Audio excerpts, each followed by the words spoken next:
Vamos passar para o Ministério da Palavra. Eu quero convidar você a abrir, por gentileza, a sua Bíblia na Epístola de Tiago, no capítulo 1, e nós vamos ler o versículo 21. Enquanto você localiza o texto, eu queria recapitular o assunto da ministração da semana passada. Preguei aqui sobre a prosperidade da alma. 3 de João, verso 2, o apóstolo João diz a Gaio: amado, desejo que você seja próspero e tenha saúde, assim como é próspera a sua alma. Nós falamos que o fundamento da prosperidade exterior é a interior. Ela é o alicerce. Prosperidade exterior é o prédio que deve ser construída sobre ele. Meu primeiro questionamento aqui foi, biblicamente falando, prosperidade é bênção ou maldição? E a nossa resposta foi, pode ser tanto um como o outro. Fizemos aqui a analogia da mandioca brava, que diferente da doce é venenosa. Para que seja tratada ou consumida como alimento, ela precisa de um processo, ser devidamente ralada, fervida várias vezes com troca de água, passar por processos de fermentação. E se alguém perguntar da mandioca brava, é alimento ou é veneno? A gente diz, não é um ou outro, pode ser tanto um quanto o outro, depende do processo. E mostramos que para que prosperidade seja bênção, tem que ter primeiro prosperidade de alma. Falamos de valores, destacamos aqui a importância de que não haja lugar para o orgulho e que o único antídoto para ele é a humildade, de que não haja lugar para a avareza e que o único antídoto para isso é o contentamento, de que não haja em nós egoísmo.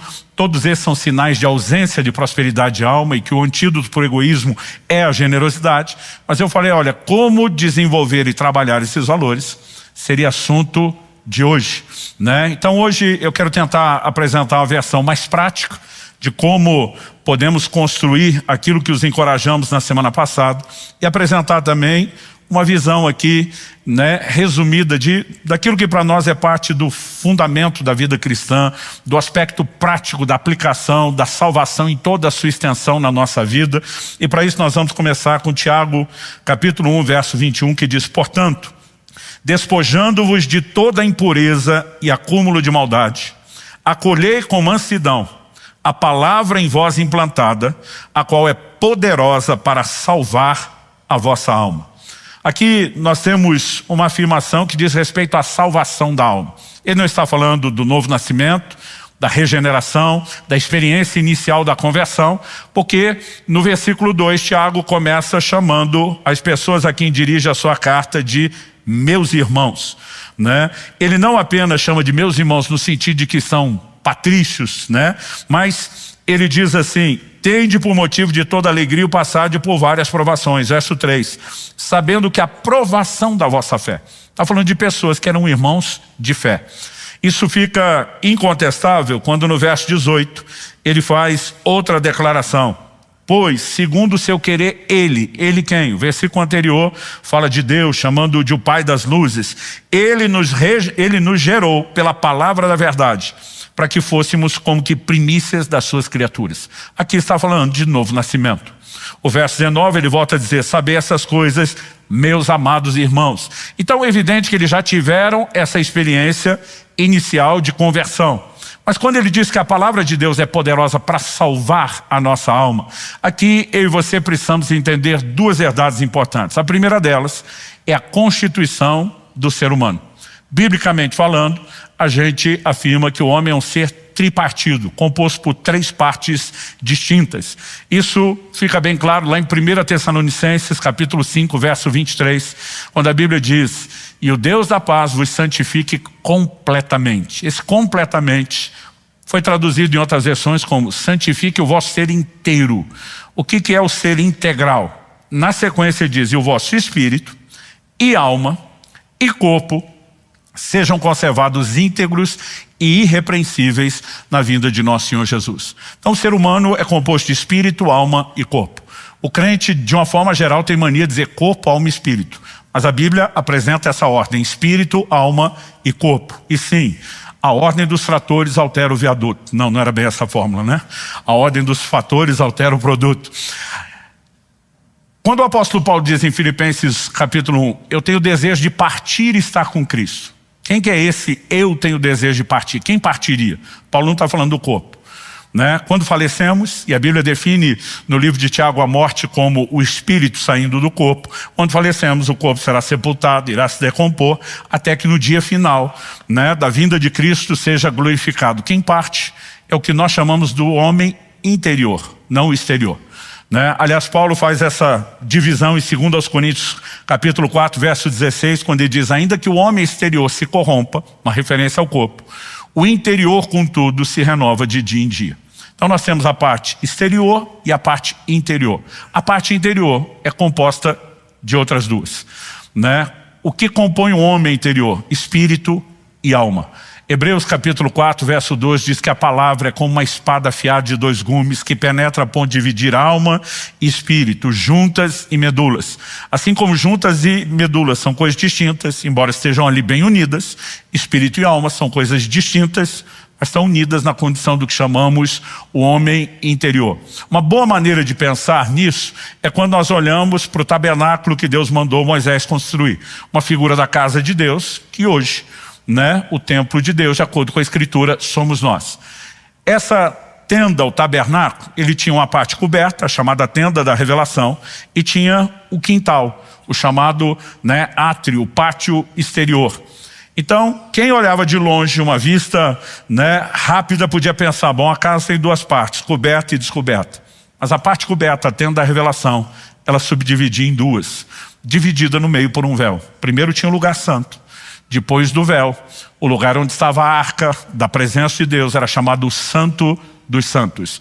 A gente pode dizer que uma olhada superficial para o ser humano diria: ele é composto de 2 partes, homem interior, homem exterior. Mas o homem interior se subdivide em 2. Por que é importante a gente entender essa composição?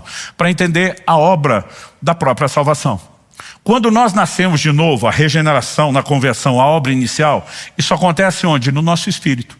Onde Jesus diz para Nicodemos: se não nascer de novo, não pode ver e nem entrar no reino de Deus. Onde se dá o novo nascimento? Jesus diz para ele: o que é nascido da carne é carne, o que é nascido do espírito é espírito. Então, o novo nascimento acontece no nível do nosso espírito. E aqui nós temos uma experiência de regeneração. Mas nós não somos só espírito. Nosso ser também é composto de alma e de corpo. A regeneração do espírito é um processo instantâneo. O crescimento dele não. Agora, quando falamos do corpo, no dia final da vinda de Jesus, mortos ressuscitarão, os vivos serão transformados, e a obra final da redenção é a glorificação do nosso corpo. Quando acontecer, será uma obra instantânea. Até que esse dia chegue, o processo que nós temos em lidar com a carne é subjugá-la, para que ela, né, não esteja no comando. Agora, quando falamos da alma, como a salvação toca a nossa alma? E aqui Tiago está escrevendo e diz que a palavra é poderosa para salvar a vossa alma. A palavra aqui traduzida psique, ela vai ser traduzida como alma, né, em toda a Escritura, em todo o Novo Testamento. Eu escolhi ler a nova Almeida atualizada, porque muitas novas versões só diz: a palavra é poderosa para salvá-las, e não apresentam uma definição específica que está no original: salvar a vossa alma. A palavra aqui também traduzida salvar é a palavra sozo. Diferente de sotero, que é mais usada do que sozo, né, quando o assunto é salvação, a palavra sozo, ela tem a ideia de resgatar, de livrar. Ela significa são e salvo, livre do perigo, mas ela também tem conotação de cura e de restauração. Tanto que nos evangelhos, algumas vezes você vai ver que Jesus, depois de curar alguém fisicamente, ele dizia: vai em paz, tua fé te salvou. Aquele salvou sempre será sozo, nunca sotero, né? Ele não está falando de uma salvação espiritual. Ali ele está falando de restauração do corpo, restauração física. Então, eu quero usar aqui como conceito o que a Bíblia chama de salvação da alma. Eu quero apresentar hoje, esse é o tema da nossa mensagem, a restauração da alma. Como na obra da salvação, né, nós precisamos entender aquilo que Deus espera de mim e de você a ser feito com a alma. Na caminhada cristã, nós também dividimos ela em 3 partes: porta, caminho e alvo. Porta é a conversão. O novo nascimento é a entrada no reino de Deus, é a porta. Depois da porta nós temos um caminho, e aqui existe progressividade. Até que um dia, Paulo diz: eu prossigo para o alvo. Até que a gente alcance o destino. Entre a porta e o destino, né, todo o caminho, ele fala de progressividade. No dia da conversão, nós temos uma santificação que chamamos de inicial. A partir dela, tem uma outra que nós chamamos de progressiva. No dia que Jesus voltar, nós viveremos o que nós chamamos da santificação final, a erradicação da natureza pecaminosa. Nessa santificação progressiva, não significa que Deus não fez tudo por incompetência, né? Ele é competente, mas Ele decidiu trabalhar conosco de maneira gradual. Então, segundo aos Coríntios, capítulo 7, diz que nós temos que aperfeiçoar a santidade no temor do Senhor. Aquilo que começa na regeneração precisa ser trabalhado, é um acréscimo. Então, quando o Tiago está dizendo a palavra em vocês implantada, e o que gerou o novo nascimento? Foi essa semente de Deus, que é a palavra. A gente leu no verso 18. Ele nos gerou pela palavra da verdade. Em 1ª Epístola de Pedro, no capítulo 1 e no verso 23, a Escritura diz algo semelhante. Pois fostes regenerados, não de semente corruptível, mas de incorruptível, mediante a palavra de Deus, a qual vive e é permanente. Essa palavra que nos gerou, ela agora vai trabalhar o que nós podemos chamar da restauração da nossa alma. Salmo 19:7 diz: a lei do Senhor é perfeita e restaura a alma. Eu e você precisamos entender o que é essa restauração. Quando falamos de uma santificação progressiva, nós não estamos dizendo que Deus não nos limpou direito na conversão. Todos os pecados que haviam sido cometidos, eles foram não só perdoados, eu e você fomos justificados. O cristão precisa entender o que é ser feito, o que é ser justificado, o que é ser feito justo. É como se eu e você nunca tivéssemos feito nada de errado. Deus literalmente zerou o game e nos permitiu recomeçar. Mas agora nós precisamos lidar não com os pecados do passado, mas com um processo de santificação para que o pecado não mais domine ou controle as nossas vidas. E aqui a expressão que Tiago usa, no capítulo 1, é dizer que nós temos que acolher a palavra, a qual é poderosa para salvar as nossas almas. Mas antes ele diz: despojando-vos de toda impureza e acúmulo de maldade. Outras traduções optaram pela expressão vestígio de maldade, em vez de acúmulo. Agora, o que significa essa palavra que foi traduzida aqui, ou acúmulo, ou vestígio em outras traduções? Ela significa literalmente no original um resíduo. O que é um resíduo? É interessante você observar que os peritos criminais, por exemplo, que vão avaliar uma cena do crime, a partir dos vestígios, eles às vezes conseguem reconstruir a cena do crime. Eles podem confirmar a versão de uma vítima, de alguém envolvido, ou contestá-la completamente. Se houve disparo de tiro, uma bala na parede, o buraco vai determinar o ângulo que atirou, muitas vezes a proximidade, e tudo aquilo que aconteceu, que já não está mais lá.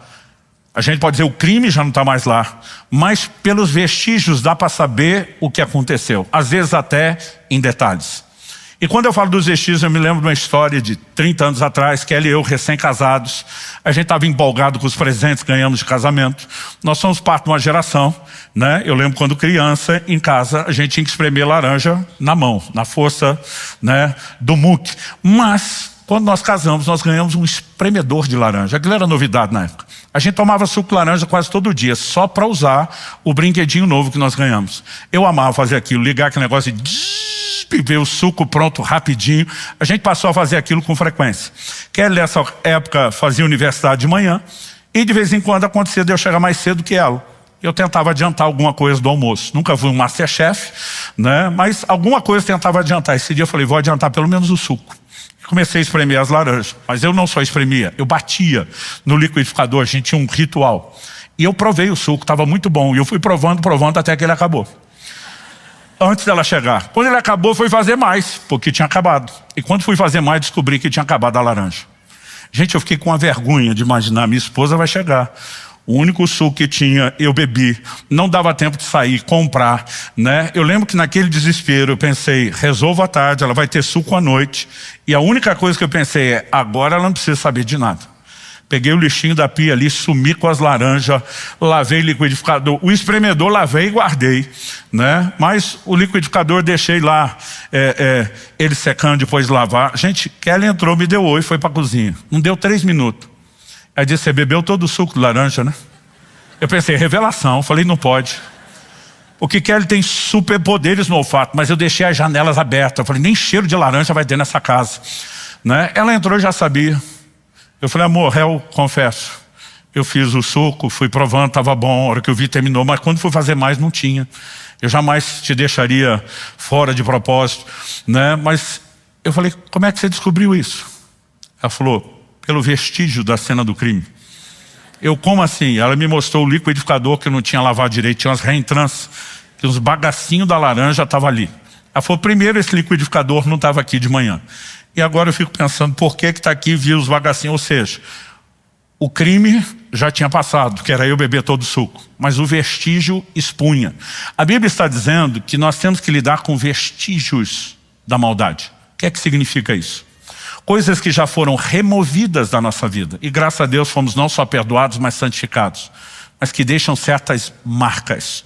Todo o processo de restauração da alma envolve trabalhar essas questões. Quem está entendendo, diga amém. Então deixa eu te dar uma segunda ilustração. Eu lembro quando garoto de ter acompanhado minha mãe em várias reuniões das vendedoras de Tupperware. Eu sabia tudo de Tupperware. É lógico que eu só ia pelo lanche, né?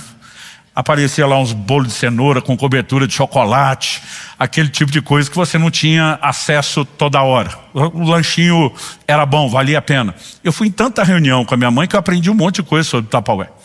Né? Eu lembro de uma ocasião que a mulher falou, olha, a senhora garante a durabilidade, mas eu estou com uma vasilha que foi comprometida. Né? Alguém guardou lá debaixo da pia, colocou uma panela de ferro pesada e agora em vez de redonda ela está oval e eu não consigo fechar a tampa redonda. E a vendedora, defendendo a marca, diz, não, mas a senhora pode recuperar o seu Tupperware. É só colocar água quente, ele vai amolecer, a senhora veste a tampa. Ela falou, fiz isso, mas depois que esfria, pula, solta. Falou, sem contar a dificuldade de vestir. A hora que você está terminando de fechar, escapa a outra ponta do lado de lá. A mulher falou, mas não adianta fazer uma vez só.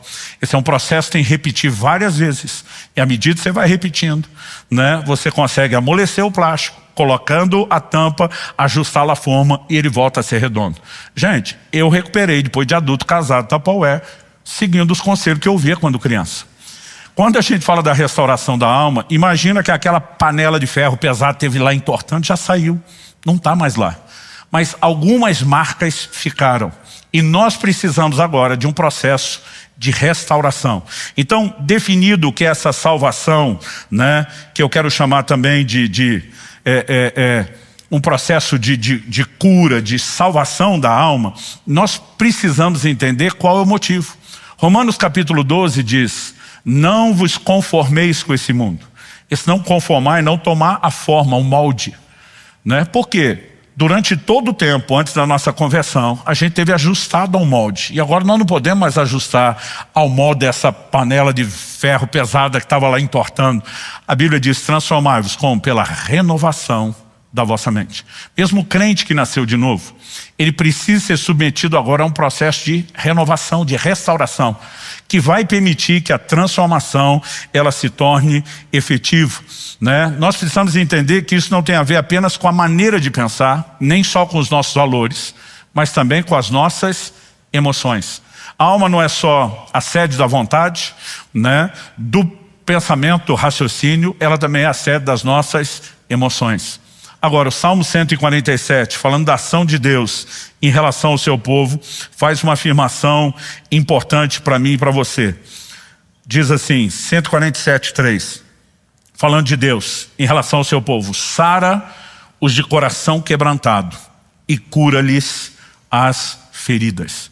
Aliás, quando Jesus se levanta, né, para ler o livro da lei na sinagoga de Nazaré, sua cidade, ele diz, o Espírito do Senhor está sobre mim.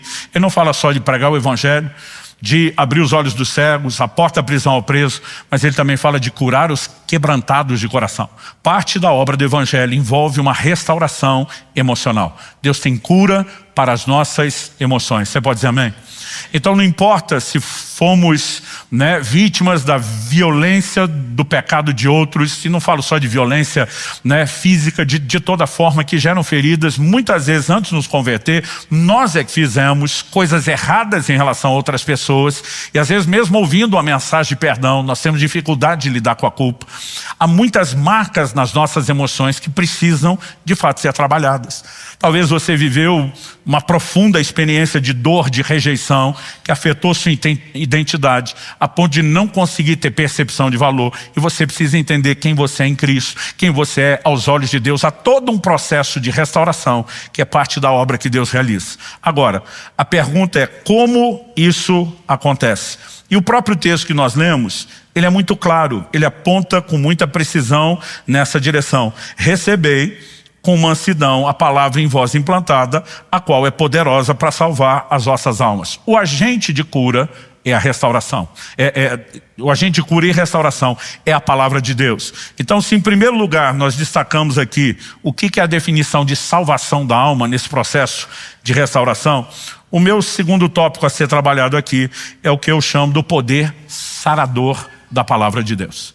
O Salmo 107:20 diz: enviou a sua palavra e os sarou.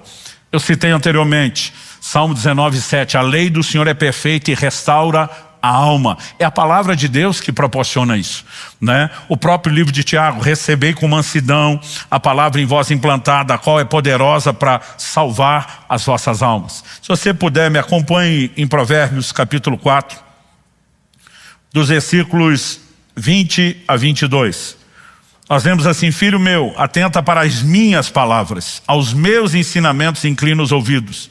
Não os deixes apartar-se dos teus olhos, guarda-os no mais íntimo do teu coração, porque são vida para quem os acha e saúde para o seu corpo. Antes de dizer que é saúde para o corpo, ele usa essa expressão, são vida para quem os acha.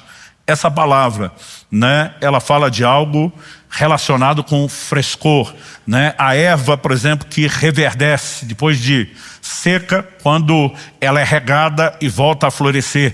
A palavra de Deus tem esse poder de produzir restauração no nosso íntimo. E nós precisamos, de fato, compreender. Ela não é apenas o agente da operação inicial da regeneração.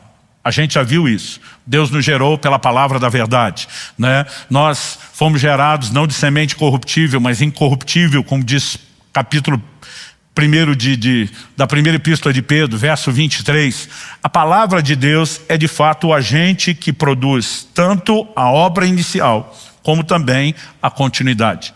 E João no capítulo 15, no verso 3, Jesus diz assim: vós já estáis limpos pela palavra que eu vos tenho falado. Ele está dizendo que a palavra produz limpeza, santificação na nossa vida. Mas não é porque algo já foi produzido inicialmente que não haja necessidade agora de uma santificação progressiva. E a mesma palavra que produz santificação inicial, ela é responsável pela continuidade. Olha o que Paulo diz em Efésios, no capítulo 5, falando a respeito de Cristo em relação à igreja, ainda que ele use a figura do marido, da mulher aqui na analogia. Efésios 5, 25 e 26, maridos, amai vossa mulher como também Cristo amou a igreja e a si mesmo se entregou por ela. 26, para quê? Por que Jesus se entregou? Para que a santificasse, tendo-a purificado por meio da lavagem de água pela palavra. Assim como Jesus diz, vocês já estão limpos, a expressão lavagem de água é usada aqui. E ele está falando de algo que já aconteceu, tendo-a purificado. Agora 27, para apresentar a si mesmo igreja gloriosa, sem mácula, nem ruga, nem coisa semelhante, porém santa e sem defeito. Esse nível completo de santificação ainda não aconteceu. Houve uma santificação inicial na igreja, mas a mesma palavra que produz essa limpeza, ela trabalha esse aperfeiçoamento na minha e na sua vida. E nós precisamos reconhecer esse poder sarador, esse poder transformador que a palavra de Deus tem. Quando falamos a respeito até do trato de Deus nas nossas emoções, quando falamos de mudança nos relacionamentos, nós precisamos entender que tudo isso é parte de um processo que a Bíblia classifica como santificação. Por exemplo, em Hebreus no capítulo 12, no verso 14, a Bíblia diz assim: segui a paz com todos e a santificação, sem a qual ninguém verá o Senhor. Quer seguir a paz. é viver sem conflito, né? Nós conseguimos entender isso porque na sequência o verso 15 diz: atentando diligentemente para que ninguém seja faltoso, né? Separando-se da graça de Deus, nem haja alguma raiz de amargura que brotando vos perturbe. Então, até mesmo quando falamos de restauração dos relacionamentos, nós estamos falando de um processo de santificação.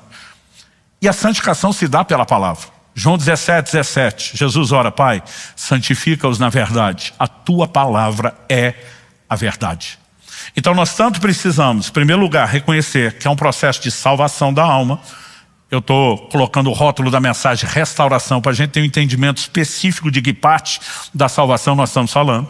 Como, em segundo lugar, entender que a palavra de Deus é de fato esse agente de transformação, né, que carrega esse poder sarador. Mas, entendido isso, eu quero gastar um pouquinho mais de tempo na orientação prática de Tiago, que é o nosso texto básico, né? E diz: acolhei com mansidão. O que é que significa acolher a palavra? E diz: acolhei com mansidão a palavra em voz implantada. Então diz, ela já entrou, ela já produziu o resultado inicial. Mas se você quer continuidade, precisa haver uma interação. E aqui em terceiro e último lugar eu quero falar dessa interação, que é o elemento prático que eu e você precisamos para de fato viver essa transformação, né? Repito, não é apenas ter o entendimento dos conceitos. Quando a gente fala desse processo renovador, gente, nós vamos ter que mudar valores. Quando a Bíblia diz: transformai-vos pela renovação da vossa mente, é evidente que ninguém muda comportamento se não mudar valores. E como é que nós vamos mudar valores? Pela palavra. Agora, se a palavra não for lida, se não for meditada, se ela não é ensinada, se ela não é escutada, não é recebida, nunca haverá processo de transformação. Mas nós precisamos da renovação desses valores, precisamos de mudança. Porque durante anos nós tivemos hábitos criados em cima de valores errados. Durante muito tempo antes da conversão, o estilo de vida de alguns de nós era bateu, levou. Mas agora somos discípulos de Cristo. E o Senhor disse: se alguém te bater na face, você tem que virar outro, né? Talvez alguns de nós, depois da conversão, já não reagimos como reagiríamos antes. Mas nós temos um treinamento nos modelos, né, antigos, que é isso que eu falo desse vestígio da maldade que já não está lá, né? Então a gente pode dar inúmeros exemplos. Você tem pessoas hoje que, graças a Deus, não abre a boca para falar palavrão. Mas alguns deles ainda dizem: pastor, mas eu penso. Eu tenho que morder a língua. Por quê? Houve muito treino aqui, existe a necessidade de uma mudança em níveis mais profundos. É a palavra de Deus que vai produzir isso em nós. Quem está entendendo? Então, dito isso, como eu e você podemos agir, né? O que significa essa expressão acolher com mansidão a palavra em voz implantada? Eu particularmente, né, gosto dessa declaração, não só o verbo acolher, né, que diz respeito a você segurar, pegar, fala de uma interação, né, aquilo que é a nossa parte, mas a expressão com mansidão. Essa palavra traduzida mansidão, ela também significa gentileza, bondade de espírito, humildade, né? Ou seja, a Bíblia está dizendo que não pode haver resistência. Traduzindo, baixa a guarda diante da palavra. Se exponha. Gente, o ser humano, e por que eu fiz questão de citar que um dos significados é humildade? O ser humano, nós temos por natureza, a natureza adâmica, pecaminosa em nós, nós temos uma estrutura de orgulho. Reconhecer falha, mesmo diante de Deus. O curioso é que o crente sabe que Deus sempre está certo, que ele enxerga tudo, e ainda assim parece que ele quer ter uma aversão para as coisas. Deus pergunta para Adão: o que é que aconteceu lá no Éden? Em vez dele dizer: foi mal, errei, pisei na bola, né? Adão olha para Deus e diz assim: a mulher que tu me deste. Primeiro ele terceiriza: a culpa não é minha, é dela. Mas ele está dizendo para Deus: e ela só está aqui para fazer confusão na minha vida porque o Senhor colocou. Então ele joga para outro e ele joga para Deus. Deus vai para a mulher: e aí? O que é que rolou? Ela diz: a serpente. Ou a gente está jogando para Deus, ou a gente está jogando na conta dos outros, ou a culpa é do Satanás. Mas é raro alguém dizer: eu sou o problema. Eu lembro de um dia que eu fui atender um casal, e quando os dois sentaram, eu sempre dizia a Kelly: ouça os dois lados, você vai ouvir um lado, está 100% certo. Você vai ouvir o outro, parece que está 100% certo. E eu falei: quem começa? O marido apontou e falou: ela. Gente, a mulher descascou esse cara uma meia hora. Mas assim, dava dó. E falou. Eu fiquei pensando, o que é que vem depois? Quando ela terminou, eu falei, e aí, qual a sua versão? Ele falou, não, é isso aí que ela falou. O problema sou eu. Gente, eu queria sair de lá, soltar fogos. Eu nunca tinha visto isso na vida. Alguém falou, o problema sou eu. Porque normalmente a culpa não é minha. Eu lembro de um que tinha aprontado uma. Eu falei, como é que você conseguiu pecar tanto? Não fui pastoreado. Eu falei, pronto. Pastoreamento agora, botar uma coleira, feito um cachorro para controlar você. E se você pecou é porque nós não seguramos a coleira. Então as pessoas têm mania de terceirizar. Agora, nós só podemos ser trabalhados por Deus quando reconhecemos os nossos erros, as nossas falhas. Então Jesus diz lá em Marcos 2, acho que é o verso 17, os sãos não precisam de médico. Se você for olhar o contexto, Jesus está dizendo que o médico é ele, o Salvador. Então o doente é o pecador. Nessa ótica que Jesus está apresentando, não existe são, gente. A Bíblia diz, não há nenhum justo, nenhum sequer. Todos pecaram, destituídos, estão da glória de Deus. Então Jesus não está dizendo que tem um são de verdade, mas está dizendo que o doente, porque todo mundo é pecador e doente, que acha que é são, e não se admite doente, o médico não pode fazer nada por ele. É por isso que a base de toda a ação de Deus na minha e na sua vida começa com arrependimento. É admitir, eu errei, eu não apenas me entristeço, eu sei que eu preciso de mudança. Eu já comentei aqui várias vezes que as pessoas me perguntam, pastor, qual o mistério do toque na boca do profeta Isaías? Eu falo, não tem mistério. O homem faz uma oração, sou um homem de lábios impuros. Deus pega a brasa e tosta o lábio. Se ele falar, sou um homem de olhos impuros, talvez viesse 2 brasas nos olhos. Ou como dizia no interior de São Paulo, onde fui criado, no zóio. Né? Agora, aquela área em que eu e você reconhecemos algo, Deus pode trabalhar. Ou seja, até para a palavra produzir efeito na minha e na sua vida, eu e você precisamos de interação. Quem está entendendo? E a interação começa pelo reconhecimento das nossas falhas. Então, receber com mansidão. O que significa isso? Hebreus cita 2 vezes uma porção do Antigo Testamento dizendo, se hoje ouvides a sua voz, não endureça o coração. Endurecer o coração é resistência, é levantar a guarda, é entrar na defensiva, né? Eu não sei você, várias vezes, mesmo sendo corrigido por Deus e percebendo que tinha algo que estava errado, eu me via com o pensamento, mas tem que levar em conta isso. A gente fica se defendendo, a gente fica tentando se justificar, sem contar a psicologia de compensação. De quando a gente está bom numa área, a gente quer que os pontos daquela área que está boa justifiquem os da outra área. Mas eu estou ruim nisso, mas estou bom nisso. Né? E nós precisamos, de fato, de entrar nesse lugar de exposição. Quando o Tiago fala sobre acolher a palavra, o que exatamente ele está falando? Eu acho que todo o texto ele tem que ser lido dentro de um contexto. Então ele vai continuar, olha o verso 22. Tornai-vos, pois. Esse pois aqui é, portanto. Então, ele está continuando o assunto. Tornai-vos, pois, praticantes da palavra e não somente ouvintes, enganando-vos a vós mesmos. Então, esse acolher significa que a palavra tem que entrar, mas ela tem que ser retida. Eu não posso perdê-la. A parábola do semeador, Jesus fala de uma semente que não deu fruto. Caiu à beira do caminho, as aves do céu roubaram. Mas ele fala de 2 que deram fruto. No entanto, o processo foi abortado. A primeira delas por falta de profundidade, no solo rochoso. A segunda por conta de concorrência. Caiu num terreno cheio de espinhos, os espinhos cresceram e sufocaram. Eu e você precisamos entender que o fato de que a palavra de Deus começou a produzir algo na minha e na sua vida, não é a garantia de tudo que nós precisamos. Em Lucas, no capítulo 8 e no versículo 15, Jesus deixa claro por que aquele solo é considerado frutífero. Ele diz assim, a que caiu na boa terra, são os que tendo ouvido de bom e reto coração, retém a palavra. Esses frutificam com perseverança. Se puder, repita comigo, reter a palavra. Essa palavra traduzida reter, do grego kater, significa não deixar ir, reter, deter, conter.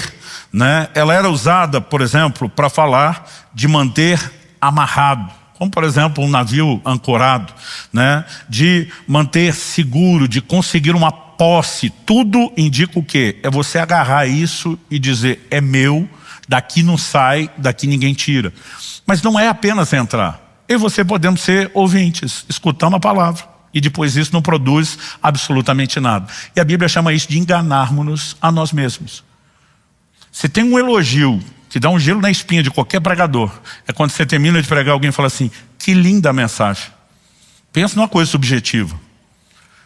De vez em quando tem gente que fala assim, pastor, apanhamos, mas estava precisando, fui confrontado, né? Mas quando só fala que lindo, eu penso, pode ser que isso não vire nada, porque está apreciando aquele momento, diz, a palavra de Deus é linda, mas o que é que nós vamos fazer com isso? Esse sempre precisa ser, né, o nosso questionamento, o elemento prático. Filipenses 2,16 fala sobre preservar a palavra da vida. Como preservar? Não é só manter-se fiel no sentido da perseverança, mas é você agarrar e dizer, começou a agir, vai continuar agindo na minha e na sua vida. Agora vamos continuar em Tiago 1, verso 23.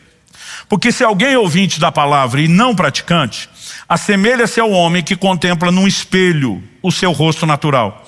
Pois assim mesmo se contempla, se retira e para logo se esquece de como era a sua aparência.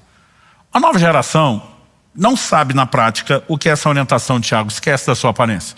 Porque hoje todo mundo tem espelho em casa e nós temos espelho de verdade. Naquela época os poucos que tinham espelho, normalmente eram os mais ricos que tinham um espelho de bronze batido e polido. Não era um reflexo perfeito.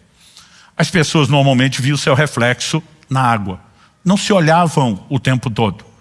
E pelo intervalo entre viu uma vez, demora para ver outra, né, havia exemplos práticos de gente que esquecia como era. Eu lembro de uma fase na adolescência. A adolescência é marcada por pelo menos duas fases. Uma que os adolescentes não saem da frente do espelho e outra antes dessa é que eles não querem olhar no espelho. Nessa fase que não estava nem aí para o espelho, eu lembro de um dia que eu estou andando na rua e me deu um desespero, porque eu não conseguia lembrar com detalhes como era meu rosto. O desespero foi tão grande que eu parei na primeira vitrine meio levemente espelhada para olhar e dizer, era isso aí. Esse foi o exemplo que me ajudou a entender Tiago para a geração daquela época. Isso significa que a palavra se autodenomina, se chama de um espelho. Quando eu e você estamos diante da palavra, nós estamos diante de um espelho. Diga comigo, espelho. Espelho revela quem você é. Esse espelho tem dois aspectos distintos. Um deles é o posicional. Ele revela tudo que nós somos em Deus, a nossa verdadeira identidade nele. E parte do processo de restauração da alma é você entrar num lugar, né, de segurança da sua identidade. A gente vive num mundo de comparação, gente. Já foi assim a vida inteira, mas as redes sociais jogaram isso para um outro patamar. Quando Jesus fala sobre com que tipo de morte Pedro iria glorificar Deus, você vê a pergunta que ele faz sobre João, e quanto a esse? Jesus olha para ele e diz, eu quero que ele fique até que eu venha. O que te importa, isso que te importa não é da sua conta.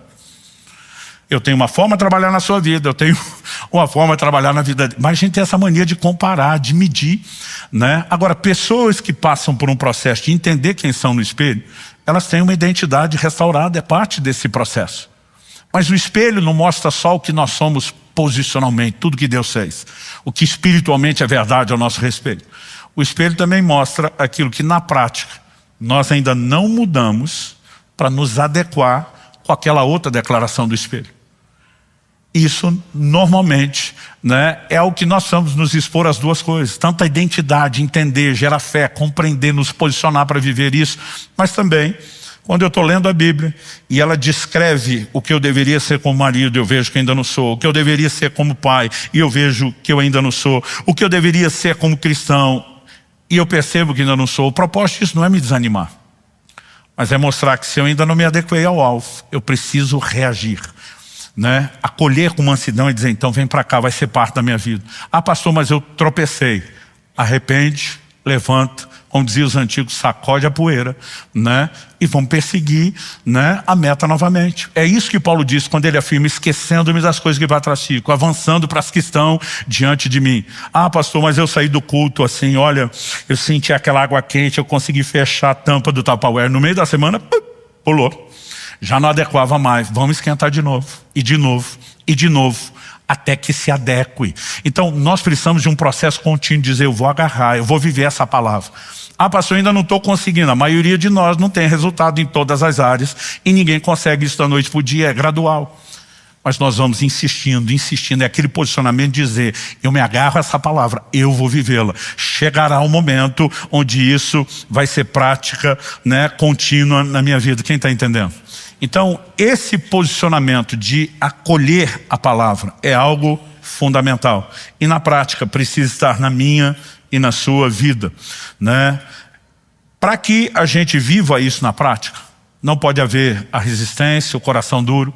Em Atos, no capítulo 7, no verso 51, falando sobre aquela atitude da mansidão, né, nós temos parte da pregação de Estevão, que é um confronto, um discurso, né, pesado. Ele diz assim: homens de dura cerviz, incircuncisos de coração e de ouvido, vós sempre resistis ao Espírito Santo, assim como fizeram vossos pais, também vós os fazeis. Aí vem a pergunta: qual dos profetas vossos pais não perseguiram?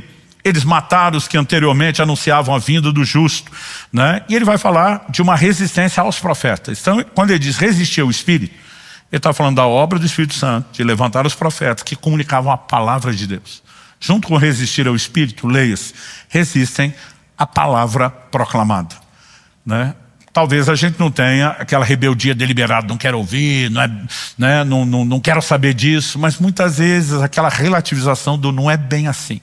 Gente, isso não é obra de Deus, isso é obra de Satanás. Quem começa com não é bem assim, lá no jardim para Eva, foi a serpente. Não é bem assim.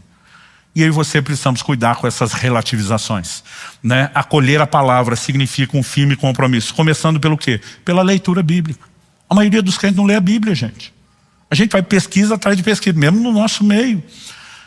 E quando a gente tem programas como esse recente, dos 100 dias na palavra, não é apenas para gerar entretenimento, para manter um assunto hypado na nossa rede social. Nós queremos te dar ferramentas que te ajudem a viver o processo de transformação. E mesmo depois de ler, também não é só leitura. A Bíblia diz: bem-aventurado é o homem que medita na lei do Senhor. Né? A Bíblia fala, inclusive Deus diz para Josué: não se aparta a sua boca o livro dessa lei, antes medita nele de dia e de noite. Meditação, ato contínuo. Aquilo que eu leio no início do dia tem que me acompanhar, a gente tem que ficar mastigando, ruminando, né? A leitura, você imagina, é o momento que a vaca está comendo o capim. Depois que ela senta com a pancha cheia para ruminar, você imagina, agora isso é a meditação. É onde vem o questionamento: eu estou vivendo isso? Ainda não. Por que não? Negligência minha? É um processo que ainda não terminou? Eu estou interagindo? Se eu e você, né, gastamos tempo questionando, processando, nós abrimos espaço para que o Espírito trabalhe em nós.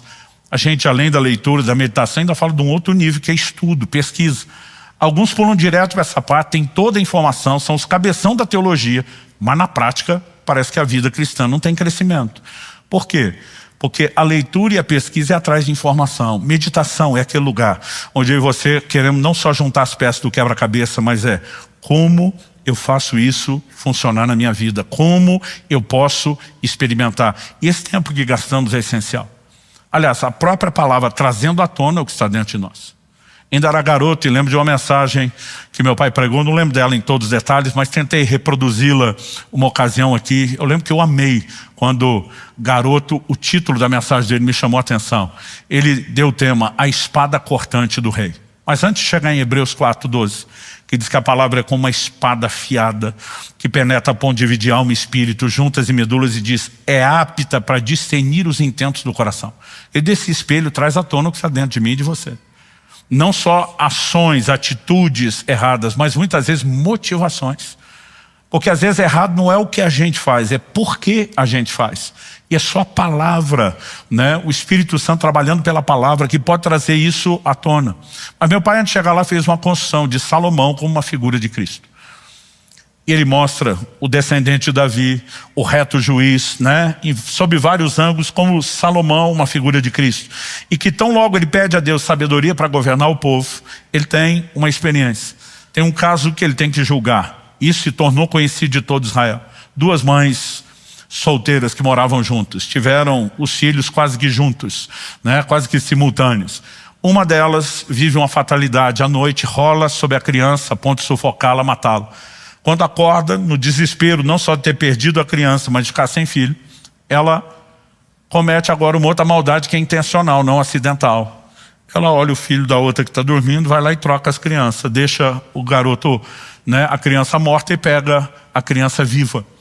E quando a outra acorda de manhã, né, com todo o choque, a criança não está viva, mas entra a iluminação e diz: mas essa não é a minha criança, não é meu filho. E começa a discussão: você trocou, não, o filho é meu, não, o filho é meu. O assunto foi parar diante de Salomão. Quando as duas estão ali brigando, é meu, Salomão diz, vamos resolver isso. Traga uma espada, trouxeram. Falou, agora corta a criança no meio, metade para uma, metade para outra. A outra, que não era mãe verdadeira, falou, isso mesmo, nem meu, nem seu. A criança não é nem minha, nem sua. A mãe verdadeira, tomar de compaixão, diz, não mate a criança, dê para ela. Eu fico sem filho, mas não deixe a criança morrer. A outra diz, nem meu, nem seu. Salomão falou, nós já sabemos quem é a mãe. Né? Meu pai pegou aquela figura e falou, a espada trouxe à tona o que estava dentro de cada um. Assim é o que diz Hebreus 4:12. Ela é apta para discernir os intentos do coração. Mas para isso, ela tem que penetrar profundo. E a gente não pode ser superficial. Então meu desafio para você hoje é, tem que ler a Bíblia todo dia, tem que meditar mais. Nós precisamos ser mais profundos e não superficiais. Porque se não vivemos esses processos, não adianta a gente estar falando de vida abundante e querer te levar aos resultados sem os processos. Eu encerro fazendo uma afirmação aqui para você. Nossa relação com Cristo é determinada pela relação com a sua palavra. João capítulo 15, versículo 7, Jesus diz, se permanecerdes em mim, e as minhas palavras permanecerem em vós, pedireis o que quiserdes e vos será feito. Às vezes a gente pega só a parte final do versículo 7, pedireis o que quiserdes. Gente, você pode orar pelo que quiser, Deus vai atender e responder. É verdade? É, mas tem um fundamento ali que não pode ser ignorado. Se permanecerdes em mim, como nós permanecemos em Cristo, e as minhas palavras permanecerem em vós. Um dos homens que mais me inspirou a vida de oração, lendo sua biografia na adolescência, chama George Miller. É um dos heróis da fé dos tempos modernos. Esse camarada chegou a sustentar cerca de 6.000 crianças em orfanatos, sem ajuda de governo, de nenhum tipo de igreja ou instituição, sem mantenedores regulares, né? Não de uma vez, em um único momento simultâneo, chegou a quase 2.000 crianças. Pensa num cara que vivia milagre. A gente lê histórias dele colocar as crianças à mesa com pratos vazios para agradecer a comida que ainda não tinha. Enquanto estava agradecendo, a comida sempre aparecia. Esse homem viveu tanto milagre, tanta intervenção de Deus, aquilo para mim era uma inspiração. Mas não era só isso. Ele foi considerado um homem de uma vida de oração extraordinária porque ele tinha registros, ele tinha diários de oração. Ele pegava um caderno, e cada folha do caderno tinha 3 colunas. A primeira e a última coluna eram mais finas. Nelas ele colocava a primeira coluna mais fina, a data de quando começou a orar por algo. A coluna do meio a maior, a descrição do pedido. Qual era o propósito da terceira coluna? A data da resposta. Enquanto não tinha resposta, ele seguia orando por algo até ter a resposta. E quando a resposta chegava, ele registrava o dia, então aquilo deixava de ser um motivo de oração. Quando George Miller morreu, contabilizaram mais de 50.000 orações respondidas, só dos diários que acharam, não localizaram todos. Pensa num homem que viveu respostas de oração. Aquilo para mim foi uma inspiração. Mas deixe citar uma declaração do próprio George Miller. O vigor de nossa vida espiritual está na proporção exata do lugar que a Bíblia ocupa em nossa vida e em nossos pensamentos. O homem era o homem das orações, pedireis o que quiser, será feito. Mas quando ensinava as pessoas, Bíblia, relacionamento com a palavra de Deus, quem está entendendo? A.W. Tozer, o grande escritor que eu respeito, gosto demais, diz, nunca vi um cristão útil que não fosse um estudante da Bíblia. Gente, nós precisamos entender que prosperidade de alma não é espontânea, se constrói num processo contínuo de restauração da alma. E o agente restaurador é a palavra. E eu e você temos a responsabilidade de interagir. Você recebe essa palavra? Feche seus olhos por um instante, nós vamos orar.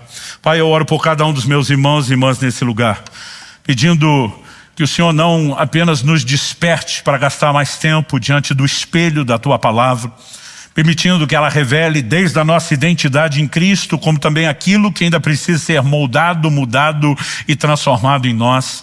Que ela traga à tona os pensamentos do coração, aquilo que de fato está no mais profundo de cada um de nós, até mesmo motivações que às vezes são tão enganosas. Mas Pai, que isso tudo seja trazido à tona, para que haja mudança, para que haja santificação, para que haja renovação da mente, dos nossos valores, da maneira de pensar, para que haja restauração da alma, das nossas emoções, e que possamos seguir nesse processo de desenvolvimento da salvação, cooperando com o Senhor, e que isso aconteça por um posicionamento firme de acolher com mansidão a palavra em nós implantada. haja uma cultura, ó Deus, de leitura, de meditação, de avaliação das nossas vidas à luz da Tua Palavra, para que os Teus processos se estabeleçam e sejam plenamente vividos. É a nossa oração em nome de Jesus. Se você crê e concorde, diga amém. Glória a Deus.